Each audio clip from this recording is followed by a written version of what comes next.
ഈ മദ്യപാനം അവസാനിപ്പിക്കുന്നത് തന്നെ ഒരു ഇൻസിഡന്റ് നടക്കുന്നത് ഒരു ഇൻസ്പിറേഷനാണ്. രണ്ട് കാര്യങ്ങളാണ് എനിക്ക് ചോദിക്കാനുള്ളത്.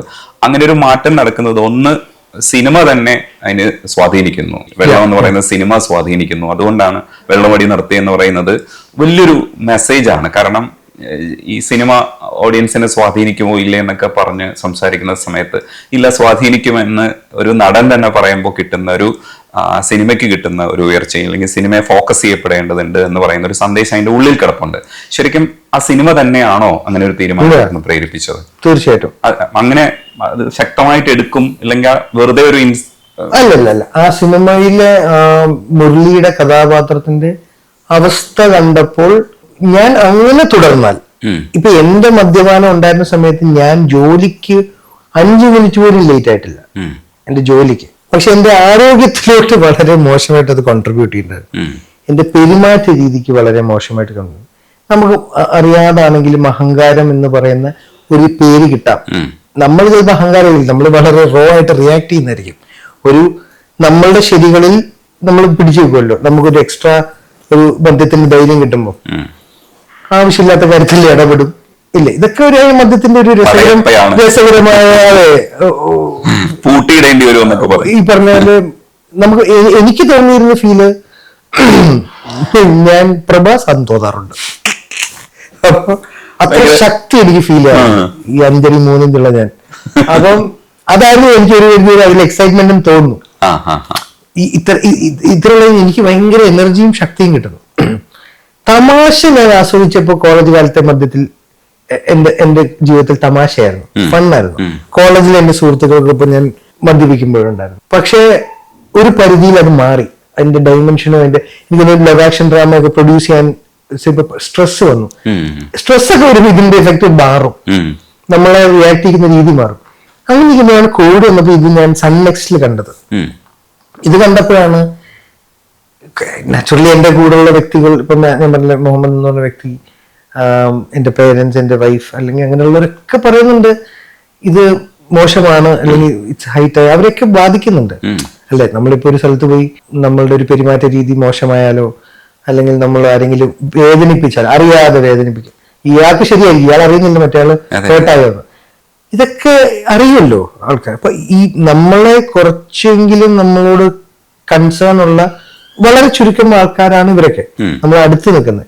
അപ്പൊ അവര് നമ്മളടുത്ത് വളരെ ബ്ലണ്ടായിട്ട് പറയുന്നുണ്ടല്ലോ, ഈ പറഞ്ഞ മുഹമ്മദ് ചേട്ടൻ ഫീൽഡ് ഔട്ടാണ്, നശിച്ചു എന്നൊക്കെ മുഖത്തോ.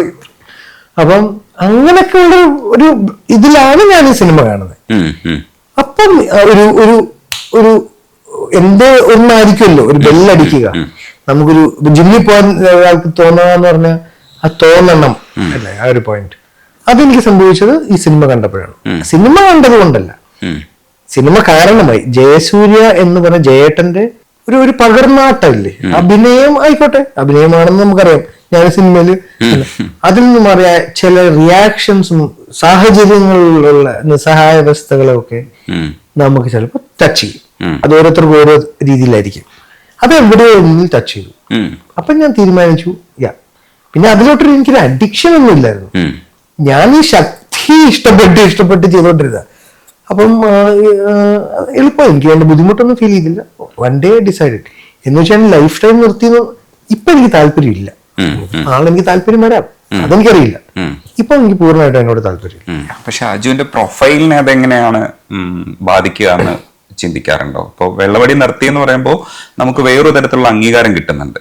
പക്ഷെ ഒരു കൂട്ടായ്മയിലായിരുന്നു ഈ സിനിമകളൊക്കെ, ആദ്യത്തെ സിനിമകളൊക്കെ, മലർവാടി ആയാലും കുഞ്ഞിരാമായണമായാലും അത്തരത്തിലുള്ള എല്ലാ സിനിമകളിലും ഒരു കൂട്ടായ്മയിലായിരുന്നു സംഭവിച്ചത്. ഇപ്പൊ ഒറ്റയ്ക്കൊക്കെ അജു ലീഡ് ചെയ്യുന്ന രീതിയിലേക്കൊക്കെ പോകുന്നുണ്ട്. പക്ഷെ അല്ല, അന്ന് ഞാൻ ഒറ്റയ്ക്ക് മദ്യപിക്കാൻ ഇഷ്ടപ്പെട്ടിട്ടുണ്ട്. എനിക്ക് അങ്ങനെ കോളേജ് ഫ്രണ്ട്സിന്റെ കൂടെ ഞാൻ അങ്ങനെ മദ്യപിച്ച് എൻജോയ് ചെയ്തേക്കുന്നു. അവരൊക്കെ ഒന്നും ഇല്ലല്ലോ. അവരുടെ ഏറ്റവും നല്ല ഫൺ മദ്യപാനത്തിന്റെ. മറ്റേതൊക്കെ എപ്പോഴും ഞാൻ ഒന്ന് വിനീതും ഇവരും ഞാനും ഇങ്ങനെ ബേസിൽ ഇവരൊന്നും അറിയത്തില്ല. ഇവരൊക്കെ വളരെ നല്ല മനുഷ്യർ. അപ്പൊ എന്റെ കൂടെയുള്ള അലമ്പൻ ഞാൻ തന്നെ മാത്രമുള്ളൂ. അപ്പൊ ഞാനിപ്പോഴും എന്റെ കാര്യം ഇപ്പൊ ഞാൻ ഓർക്കുന്നുണ്ട്, വിശാഖും ധ്യാനും ഞാനും കൂടെ ലവ് ആക്ഷന്റെ ഒരു യാത്ര കഴിഞ്ഞ് രാവിലെ എത്തി തിരുവനന്തപുരത്താന്ന് തോന്നുന്നു, SP എന്ന് പറഞ്ഞ ഹോട്ടലില് ഫോൺ ചെയ്ത് രാവിലെ 10-10:30 വന്ന് കയറി ഒന്ന് ഫ്രഷായി എന്തെങ്കിലും കഴിക്കാനപ്പം അവർക്ക് ഹോർലിക്സ് വേണമെന്നു.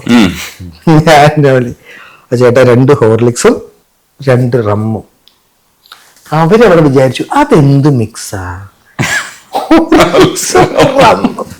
അത് കണ്ടോ, അതായിരുന്നു ഞാൻ ഓർഡർ ചെയ്തത്. അപ്പൊ എന്റെ കൂടെ ഉള്ള 2 പേര് ഹോർലിക്സ് കഴിക്കുന്നത്. എനിക്കങ്ങനെ ആരും വേണമെന്നില്ല, ഒറ്റയ്ക്ക് പോയ ഇഷ്ടമായിരുന്നു. പക്ഷെ ഞാൻ പാർലർ പേടിച്ചിട്ട് ആ സിനിമകളുടെ കൂട്ടായ്മ പറയുമ്പോൾ അടികപ്പേരെ കൂട്ടമണിയും കൂടെ പറയണം. കാരണം എങ്ങനെയാണ് ഒരു സിനിമയുടെ ക്രാഫ്റ്റ് ഒരു സക്സസിലേക്ക് പോകുന്നതെന്ന് കണ്ടുപിടിക്കാൻ പറ്റുന്ന സിനിമകളിലൊന്നാണ്. നിങ്ങൾ എല്ലാവരും കൂടെ കൂട്ടായ ഒരു പരിശ്രമത്തിന്റെ ഭാഗമായിട്ട് അത്തരത്തിലുള്ള കുറെ പടങ്ങൾ ചെയ്തിട്ടുണ്ട്. പക്ഷെ അടികപ്പേരെ കൂട്ടമണി റീവാച്ചബിൾ ആയിട്ടുള്ള ഇപ്പോഴും ആൾക്കാർ കാണുന്ന പജു വർഗീസിനെ അടയാളപ്പെടുത്തിയ സിനിമകളിൽ ഒന്നുകൂടിയാണ് അടികപ്പേരെ കൂട്ടമണി എന്ന് പറയുന്നത്. അത്തരം സംരംഭങ്ങളിൽ നിന്നിരുന്നൊരു അജു ഉണ്ട്. അത് കഴിഞ്ഞിട്ട് ഇപ്പം വേറൊരു തരത്തിൽ മുന്നോട്ട് പോകാനും ഒറ്റയ്ക്ക് ലീഡ് ചെയ്യാനും ഒക്കെയുള്ള രീതിയിലേക്ക് പോകുന്ന ഒരു അജു ഉണ്ട്. ഇത് രണ്ടും അജു കാണുന്നുണ്ട്. ഇതില് സന്തോഷം കൂടുതൽ ഏതിനാണെന്ന് ചോദിച്ചാൽ എങ്ങനെയായിരിക്കും അജു പറയാ? പ്രത്യേകിച്ച് അടികപ്പേരെ കൂട്ടമണി പോലെയുള്ള സിനിമകൾ. ഞാൻ നേരത്തെ പറഞ്ഞ ഒട്ടും ശ്രദ്ധിക്കാത്ത സിനിമകൾ ചൂസ് ചെയ്തിട്ടുള്ള സമയം ആര് വിളിച്ചാലും ഞാൻ അഭിനയിക്കാൻ പോകും. എനിക്ക് interaction in front of camera ആയിരുന്നു ഇൻഹിബിഷൻസ് പോകുക എന്നുള്ളത്. പിന്നെയാണ് ക്രിറ്റിസിസംസ് വന്നു തുടങ്ങിയത്. അപ്പോഴാണ് ഇത് ടൈപ്പ് കാസ്റ്റിംഗ് കൂടുന്നത്. അപ്പൊ ആദ്യം ഞാൻ പറഞ്ഞ ഇന്റർവ്യൂ ഇന്നും ഞാൻ ഓർക്കുന്നുണ്ട്. പണ്ട് എന്നോട് ചോദിച്ചു ടൈപ്പ് കാസ്റ്റിംഗ് ബുദ്ധിമുട്ടാവുന്നുണ്ട്. ഞാൻ എനിക്കൊരു ബുദ്ധിമുട്ടില്ല. പിന്നെ ബുദ്ധിമുട്ടല്ല, ടൈപ്പ് കാസ്റ്റിംഗ് കൂടിപ്പോയാൽ ചീത്തയാണ് ഒരാളുടെ കരിയറിന് നമുക്ക് മനസ്സിലായി. വിവേകവും വിവരമുള്ള സോഷ്യൽ മീഡിയയിലെ ചില കുറിപ്പുകൾ നമുക്ക് തന്നു, നല്ല കുറിപ്പുകളും ഉണ്ടല്ലോ. അപ്പം അതിൽ നിന്നാണല്ലോ നമുക്ക് കോവിഡ് വന്നു. ഭാഗ്യത്തിന് ഒരു തരത്തിൽ മലയാള സിനിമയ്ക്ക് ഞാൻ കോവിഡ് ഭാഗ്യമായിട്ട് ഞാൻ കാണുന്നു, എനിക്ക് പേഴ്സണലി. അപ്പം അവിടെ നിന്നാണ് ഈ ഒരു ഹെലൻ സംഭവിക്കുന്നത്. അവിടുന്ന് ഞാൻ പിന്നെ ഈ പറയുന്ന പോലെ ഒരു തീരുമാനം എടുത്തു. എന്റേത് ടൈപ്പ് കാസ്റ്റഡ് ആയ വേഷങ്ങൾ ചെയ്യാം, പക്ഷെ എണ്ണം കുറയ്ക്കണം. കൂടുതൽ അതാണെങ്കിൽ അതൊരു 3 വിളിച്ചാൽ 1 ചെയ്യാം, അല്ലേ? പുതിയത് എന്തുണ്ടോ നമ്മൾ ചെയ്യാത്തത്, അത് ഒരു സീനാണെങ്കിലും ചേട്ടൻ നേരത്തെ പറഞ്ഞ ആടിന്റെ പോലത്തെ ആണെങ്കിലും അത് ചെയ്യും. ലെങ്ത് ഉണ്ടാവില്ല, പക്ഷെ കുഴപ്പമില്ല. അതായിരിക്കണോ എനിക്ക് അടുത്തത് പഠിക്കണം എന്ന് ആഗ്രഹമുള്ള ഒരു മേഖലയായി മാറി. ബിക്കോസ് എൻ്റെ പ്രൈമറി ആഗ്രഹം, ലക്ഷ്യം എന്നും പറയുന്നില്ല, ആഗ്രഹം. ഇപ്പൊ എന്ത് എനിക്കൊരു സന്തോഷം കിട്ടും, ഒരു ഡയറക്ടർ ഒരു ആക്ഷൻ വിളിച്ചു കഴിഞ്ഞ് എന്ത് ഭാവം പറഞ്ഞാലും അത് നാച്ചുറലായിട്ട് ചെയ്യാൻ പറ്റുന്ന ഒരു ക്യാരക്ടർ ആക്ടർ ആവണം. ഇതാണ് എൻ്റെ ഡ്രീം. അല്ലാതെ ബിസിനസ് പൊട്ടൻഷ്യൽ ഉള്ള ഒരു സ്റ്റാർ ആകുക എന്നുള്ളതല്ല. എനിക്ക് ഒരിക്കലും ഞാൻ മനസ്സുകൊണ്ട് ലീഡ് സ്റ്റാർ മെറ്റീരിയൽ അല്ല. മനസ്സുകൊണ്ടും ഇങ്ങനെ രൂപം കൊണ്ടും നാച്ചുറലി ആ കാഴ്ചപ്പാടുകൾ ഇപ്പം മാറി തുടങ്ങി, അതുകൊണ്ട് ഞാൻ സമ്മതിക്കുന്നു. പക്ഷെ മനസ്സുകൊണ്ട് ഞാനതല്ല, ഞാൻ കുറച്ചുകൂടി ഇപ്പുറത്താണ് ഇൻക്ലൈൻ. പക്ഷെ നാച്ചുറലി നമുക്ക് ലൈഫാണ്, എന്താ പറയുക, മോണറ്റൈസ് ചെയ്യപ്പെടുക എന്നുള്ളത് വളരെ ഇമ്പോർട്ടൻ്റ് ആണ്.